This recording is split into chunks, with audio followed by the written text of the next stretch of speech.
शिव के चरचवाना या शिव के चरचवाना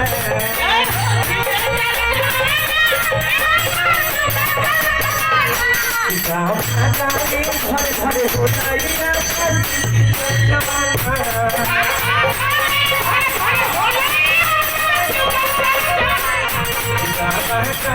घरे घरे होलैया शिव चरचवाना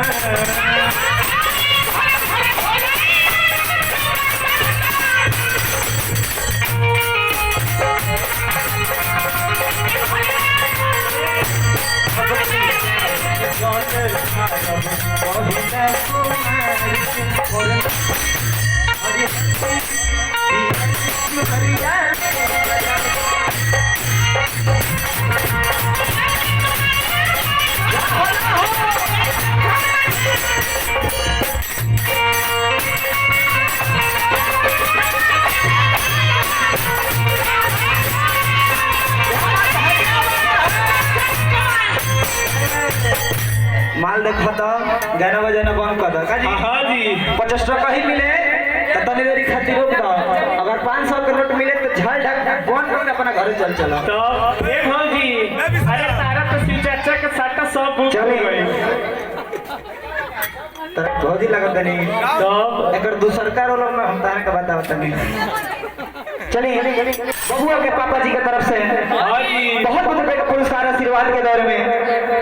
सब कोई के पारा पारी लिखने का चाहिए काजी। तो लड़का यही का 6 महीना पहले ही से खुश बैठे हैं। चलिए एक खाली दोनों हाथ हमारा शिव गुरु खातिर उठा दी लो कहो कि राम ना करे कि काली बिल्ली उजरी हो जाए, राम ना करे कि काली बिल्ली उजरी हो जाए। जो हमारे शिव गुरु के भजन में आकर मीठे मीठे हाथ ताली ना बजाए उनका हाथ में खुजली हो जाए। ऐसे मत कर बाबू, बबुआ के मौसी ताकत तारी तो उनके तकला से नो हमारा था ये महाराज जी लोग के बीच में कौन दाल घटूंगा मामी ए भी सुना। हाँ अरे मामी हंसत तारी की कॉलेजों के प्रचार होता। मामी के तो हम पहचानते नहीं थे। चल गली घर में। अच्छा लेकिन आरू पतो कहतर की है अम्मा जी कि कहिए से मनवा में हर लगल बाटे लालसा कि यहाँ बना दुआर पर का रईब शिव के चरचा। हाँ देखी तो लोग के दुआरी कहो तनी चर्चा चर्चा कराए के बता करावा ना। पैसा रोए नहीं दे हमर बेटा होते बैठल बूदी ही नहीं वो दूसरा साल घर का वो हो रवो फुला ये मजी कि कोही से मानव में अल्लाह गुल भट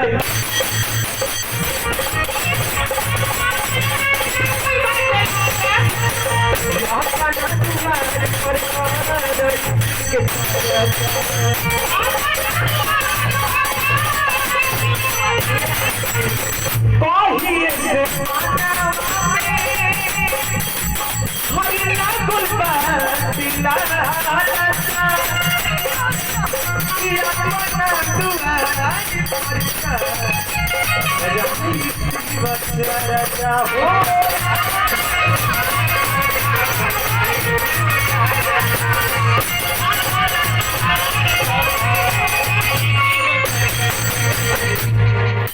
हमरा के टीचर से कर दी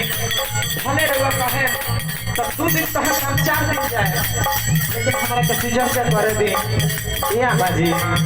कि घरे में जॉब पे बिना या घरे में जॉब पे बिना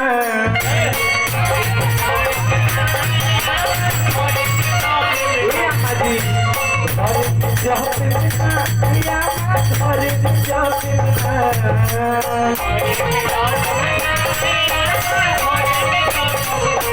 गुरु के तीन सजवाइया घरे में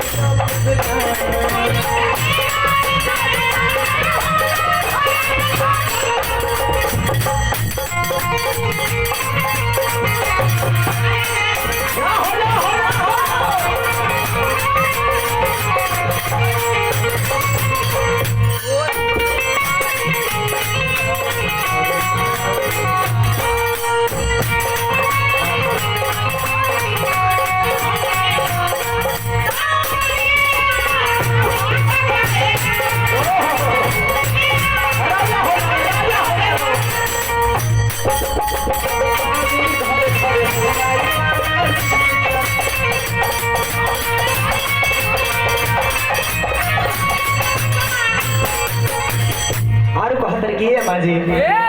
कि घरवा के काम काज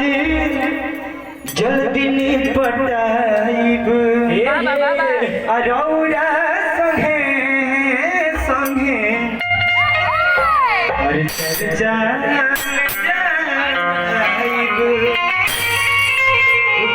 और कहते की अम्मा जी अगर घर के कोनो काम होई तो हम जल्दी निपटा लें लेकिन अम्मा जी हमारे करवर लेके चले बाबू हम लेके जाए शिव के चर्चा बबुआ वो कहे तब ठीक लगे बबुआ हाँ जी बाबू का से ठीक लगे साफ साफ एकदम मोछवा डिस्टर्ब कर देता बाबू आ जाता है तब? छिलवाड़े में तबे जाके बबुआ को कहा मान लिया आज भर खाती मान ली तब आज हम खातिर मान ली कि ट्रेन में के 6 नंबर हवे कहीं का ट्रेन अभी अरे ट्रेन में के चलते यही से भटकत कर लो ट्रेन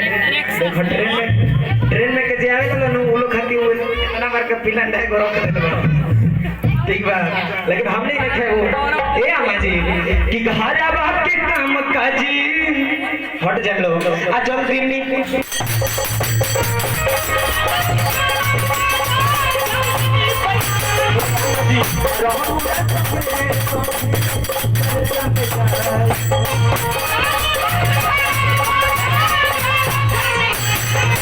तो ये कितना सुंदर दिया ये खाया बोल दिया बताओ किसे कोने लगा दिया आइए अम्मा जी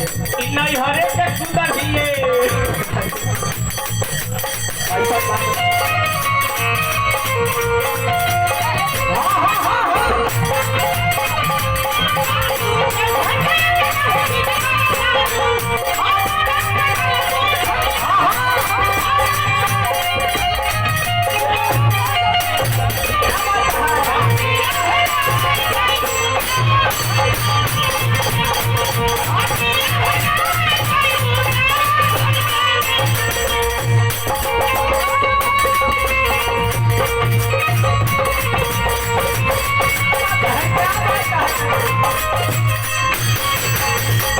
महाराज जी गाना चेंज करे बहुत गर्मी लागत